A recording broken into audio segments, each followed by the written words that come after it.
Kembali bersama kami dalam IDX First Session Closing. Pemirsa, OJK mendorong seluruh pemangku kepentingan untuk mendukung jalannya bursa karbon di Indonesia. Lebih lanjut, dengan hadirnya bursa karbon, OJK berharap dapat mengembangkan regulasi kebijakan hijau untuk mewujudkan ekonomi berkelanjutan. Pemerintah memastikan bahwa bursa karbon diluncurkan pada Selasa 26 September 2023. Untuk itu, Otoritas Jasa Keuangan mendorong setiap stakeholder untuk mendukung jalannya bursa karbon nanti. Lebih lanjut, dengan adanya bursa karbon, OJK berharap dapat mengembangkan regulasi kebijakan hijau untuk mewujudkan ekonomi yang berkelanjutan, di mana pembuatan kebijakan ditempuh melalui kerjasama dengan para pemangku kepentingan. OJK has launched a carbon trading framework and regulation. OJK regulation for the carbon exchange trading system has just recently launched last month, and the exchange is expected to be launched tomorrow by the President in the morning. This exchange is intended to provide a market mechanism that will help support the government NDCs while balancing out a gradual and smooth transition towards a sustainable economy that does not result in deindustrialization. Sebelumnya, OJK telah menerbitkan Surat Edaran Nomor 12 Tahun 2023 tentang tata cara penyelenggaraan perdagangan karbon melalui bursa karbon. Adapun bursa karbon adalah suatu sistem yang mengatur perdagangan karbon atau catatan kepemilikan unit karbon. Dengan hadirnya bursa karbon, Indonesia berharap bisa mengambil peran dalam pengendalian dampak perubahan iklim secara global. Dari Jakarta, Tim Liputan, IDX Channel.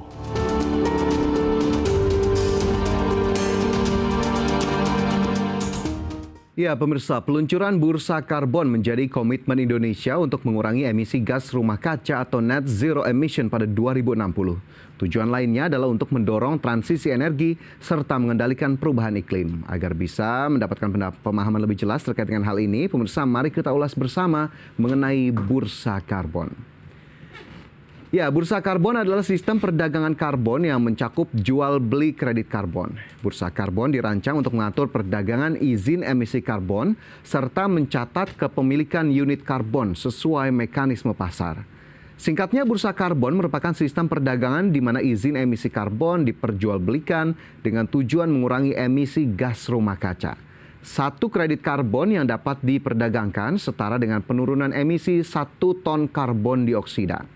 Ketika sebuah kredit karbon digunakan untuk mengurangi, menyimpan, atau menghindari emisi, maka itu menjadi pengganti dan tidak lagi dapat diperdagangkan. Adapun dalam sejarahnya, bursa karbon merupakan hasil komitmen dunia dalam mengatasi masalah pemanasan global yang berawal pada tahun 1972 di Stockholm ketika PBB menyelenggarakan konferensi tentang lingkungan hidup manusia. Konferensi terus berlanjut hingga mencapai puncaknya pada tanggal 12 Desember 2015 di Paris yang menghasilkan perjanjian iklim global yakni Paris Agreement. Ya, terkait penerapan bursa karbon sendiri, Menko Bidang Kemaritiman dan Investasi menyatakan potensi bursa karbon Indonesia ditaksir mencapai 1 sampai dengan 15 miliar dolar Amerika Serikat per tahun. Dengan besarnya potensi tersebut, lantas siapa sajakah pengguna bursa karbon di Indonesia ke depannya? Kita simak rangkuman informasinya berikut ini.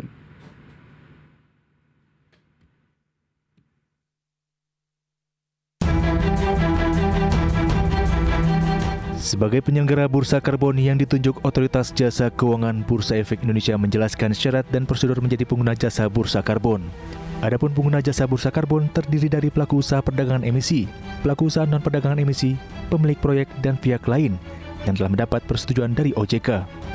Sementara itu, ada sejumlah syarat untuk menjadi pengguna jasa bursa karbon, yakni memiliki petugas yang bertanggung jawab atas penggunaan sarana yang disediakan oleh penyelenggara bursa karbon, mengikuti pelatihan terkait bursa karbon, memiliki paling kurang 2 orang user pengguna jasa karbon yang telah mengikuti pelatihan, membayar biaya pendaftaran sebagai pengguna jasa bursa karbon, memiliki rekening di bank yang terhubung dengan sistem BI Fast dan BI RTGS, memiliki laporan keuangan tahunan 1 tahun buku terakhir, memiliki tambahan dokumen untuk pengguna jasa lokal seperti anggaran dasar, NPWP, dan NIB.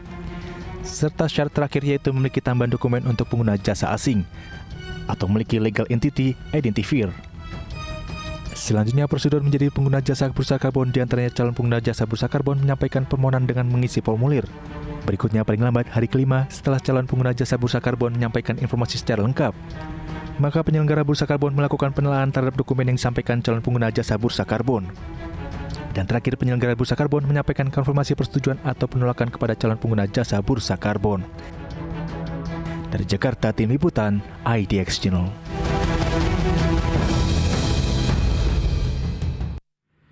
Ya, pemirsa, Bursa Efek Indonesia mengeluarkan surat edaran mengenai biaya pengguna jasa bursa karbon. Terdapat beberapa biaya transaksi yang akan dikenakan BEI yang akan menyesuaikan dengan jenis pasar bursa karbon. Ya, dalam surat edarannya, BEI mengatakan biaya untuk pendaftaran unit karbon ditetapkan sebesar Rp0 per ton unit karbon alias belum dipungut biaya. Sementara itu, biaya transaksi unit bursa karbon per pengguna jasa bursa karbon per transaksi akan dikenakan beragam. Rinciannya, di pasar reguler dan negosiasi akan dikenakan 0,11% dari nilai transaksi. Bursa menyatakan pembayaran biaya transaksi sudah termasuk pajak pertambahan nilai, tetapi tidak termasuk kewajiban perpajakan lainnya. Sementara itu, sampai 31 Oktober 2023 nanti, biaya transaksi unit karbon akan diberikan insentif berupa pengurangan nilai tagihan dari total biaya transaksi. Dengan ketentuan pasar reguler dan negosiasi 0,05% dari nilai transaksi. Sedangkan pasar lelang dan pasar non-reguler adalah 0,11% dari nilai transaksi. Besaran biaya-biaya tadi pun bisa diubah dari waktu ke waktu oleh penyelenggara bursa karbon, dalam hal ini Bursa Efek Indonesia. Ya, pemirsa, jika berbicara soal bursa karbon, maka hal tersebut cukup erat dengan penerapan pajak karbon. Lantas, apakah pajak karbon juga diterapkan secara beriringan dengan bursa karbon di Indonesia? Berikut kita simak informasinya. Kementerian Keuangan menegaskan bahwa diluncurkannya bursa karbon tidak serta-merta diikuti oleh penerapan pajak karbon. Kepala Badan Kebijakan Fiskal Kementerian Keuangan Febrio Nathan Kacaribu mengatakan, pengenalan pajak karbon di hari awal memang bertujuan untuk mendorong bursa karbon. Namun pajak karbon tidak harus diterapkan dalam skema bursa karbon. Menurut Kepala BKF, perdagangan melalui bursa karbon sudah memiliki potensi besar untuk mendukung perekonomian nasional. Untuk itu, pemerintah akan memantau terlebih dahulu efektivitas pelaksanaan bursa karbon, sambil terus mengkaji peta jalan penerapan pajak karbon. Penerapan pajak karbon pun disebut masih harus mempertimbangkan berbagai aspek agar tidak mengganggu perekonomian ekonomi.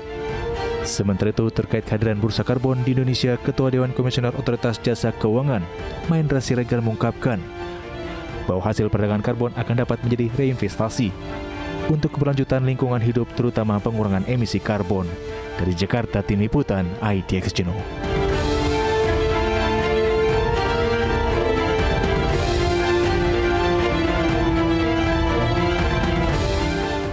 Ya, terkait pajak karbon, pemirsa, Direktur Selyos Bima Yudhistira menyatakan peluncuran bursa karbon menghadapi tantangan berat jika tidak didahului dengan penetapan pajak karbon.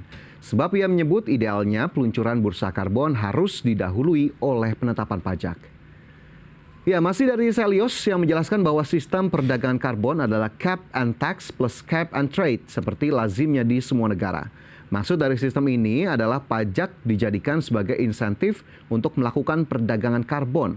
Namun di saat yang bersamaan, pajak juga akan menjadi penalti bila mana pencemar tidak memenuhi kewajiban batas emisinya. Contohnya, jika ada perusahaan penghasil emisi karbon atau polluter tidak dikenakan pajak, lantas apa yang membuat mereka ingin membeli karbon? Jadi ini dinilai harus ada punishment-nya. Inilah yang menjadi perhatian di mana di Indonesia standar ESG masih rendah dan tidak ada hukuman berupa pajak karbon. Sementara itu, Indonesia dinilai memiliki potensi sangat besar dalam perdagangan karbon, khususnya Nature Based Solution atau NBS yang merupakan solusi pengelolaan dan penggunaan alam berkelanjutan. Perkiraan nilai bursa karbon menurut data dari Boston Consulting Group, yakni potensi NBS Indonesia sebesar 1,4 gigaton ekuivalen karbon dioksida per tahun. Sehingga diperkirakan pasar kredit karbon sukarela Indonesia dapat mencapai nilai 60 hingga 85 triliun rupiah pada tahun 2030. Di balik itu semua, pemerintah menyatakan target penerapan bursa karbon menjadi komitmen pemerintah untuk dapat mengurangi gas buang hingga 30% pada 2030 mendatang. Dan ini juga bersama dengan besarnya potensi bursa karbon di Indonesia. Selain NBS tadi, Presiden Joko Widodo pada peluncuran bursa karbon juga menyatakan bahwa potensi bursa karbon di Indonesia cukup besar, bahkan mencapai nilai 3.000 triliun rupiah. Dan Indonesia memiliki potensi 60% untuk mengurangi emisi karbon melalui kekayaan alamnya sendiri. Sehingga ini cukup berbeda dengan yang dilakukan oleh negara-negara lain yang juga sudah menerapkan bursa karbon di masing-masing negara.